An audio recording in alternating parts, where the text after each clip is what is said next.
fever, headache, and chills. How do we know that a person is infected with malaria? Hello, SciPals! I am Sir Marvin Rosales, your science teacher for today. In this episode of Agham Alam Hub, we are going to discuss the nature of malaria. We will identify the main cause of this disease. In addition, we are going to determine the symptoms of malaria and trace how it is transmitted. Finally, we will explain how this disease can be prevented, diagnosed, and treated. In the next few minutes, we will explore science for another moment.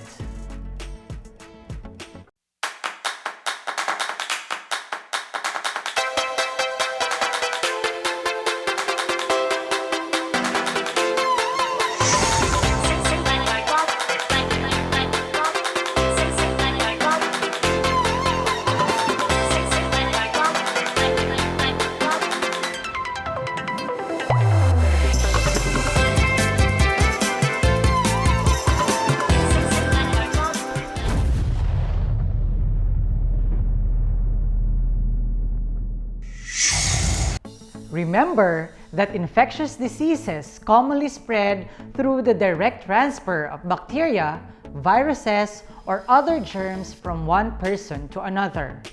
Malaria is caused by Plasmodium parasites.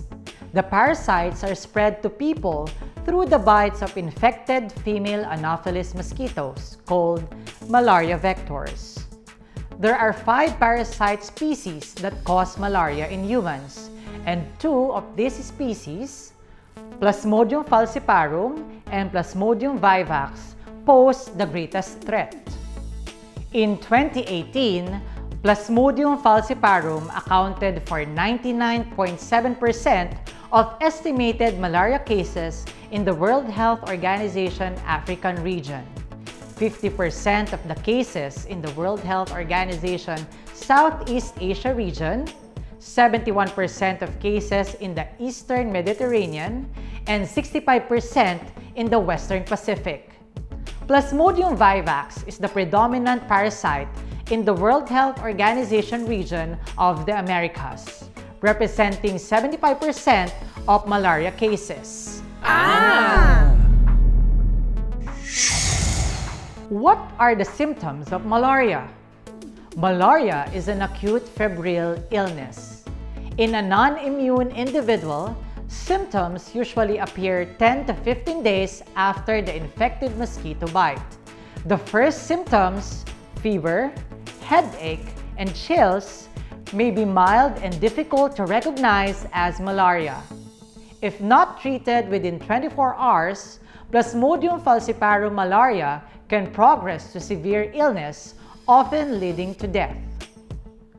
Children with severe malaria frequently develop one or more of the following symptoms: severe anemia, respiratory distress in relation to metabolic acidosis, or cerebral malaria.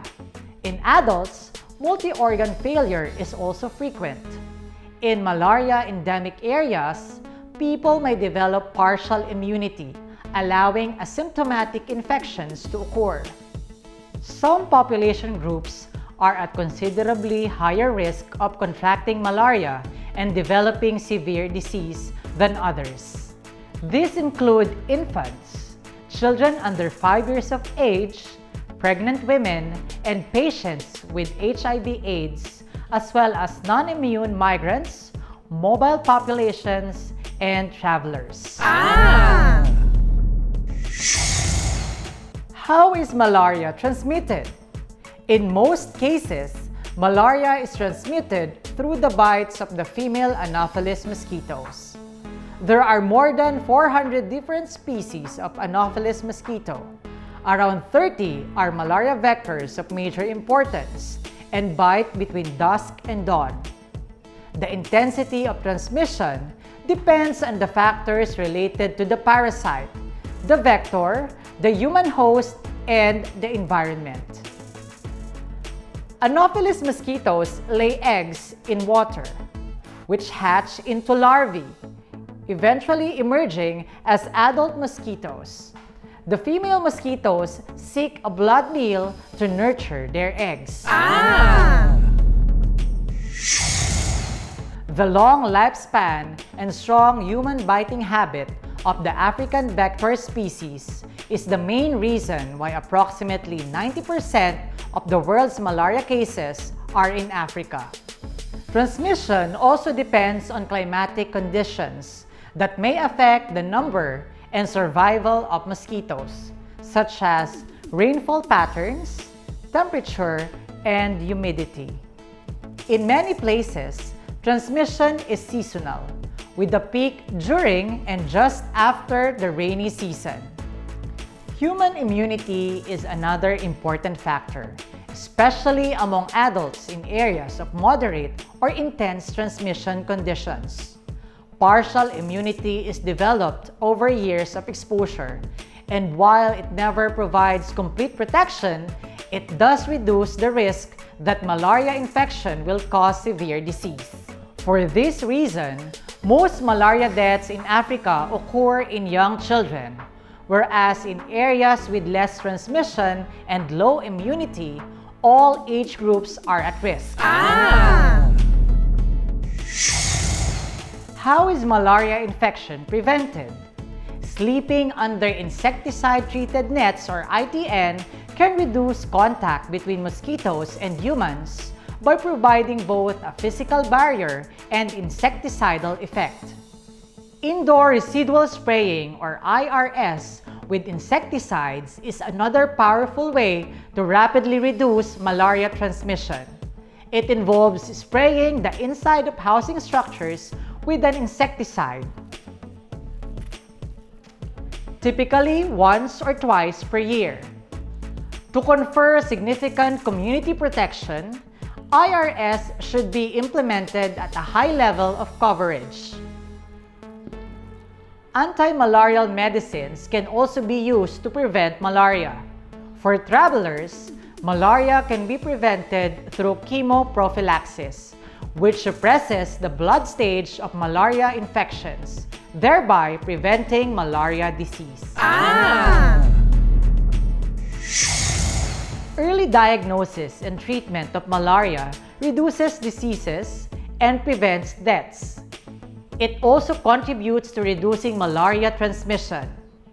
The best available treatment, particularly for Plasmodium falciparum malaria, is artemisinin-based combination therapy or ACT. The World Health Organization recommends that all cases of suspected malaria be confirmed using parasite-based diagnostic testing, either microscopy or rapid diagnostic test, before administering treatment. Results of parasitological confirmation can be available in 30 minutes or less. RTSS is the first and to date, the only vaccine to show that it can significantly reduce malaria and life-threatening severe malaria in young African children.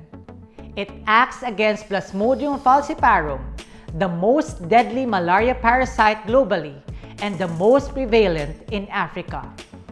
The World Health Organization Global Malaria Program coordinates WHO's global efforts to control and eliminate malaria by setting, communicating, and promoting the adoption of evidence-based norms, standards, policies, technical strategies, and guidelines, keeping independent score of global progress, developing approaches for capacity building, system strengthening, and surveillance, and identifying threats to malaria control and elimination, as well as new areas for action.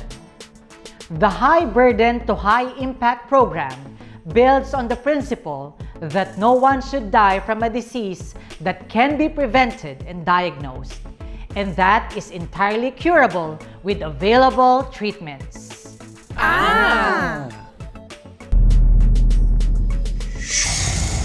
In this episode of Agham Alam Hub, we discussed the nature of malaria and identified the main cause of this disease. In addition, we determined its symptoms and traced how it is transmitted. Finally, we explained how this disease can be prevented, diagnosed, and treated.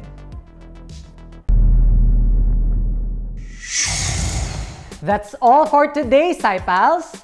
Don't forget to like, share, subscribe, and turn on the notification bell. See you again next week for another moment.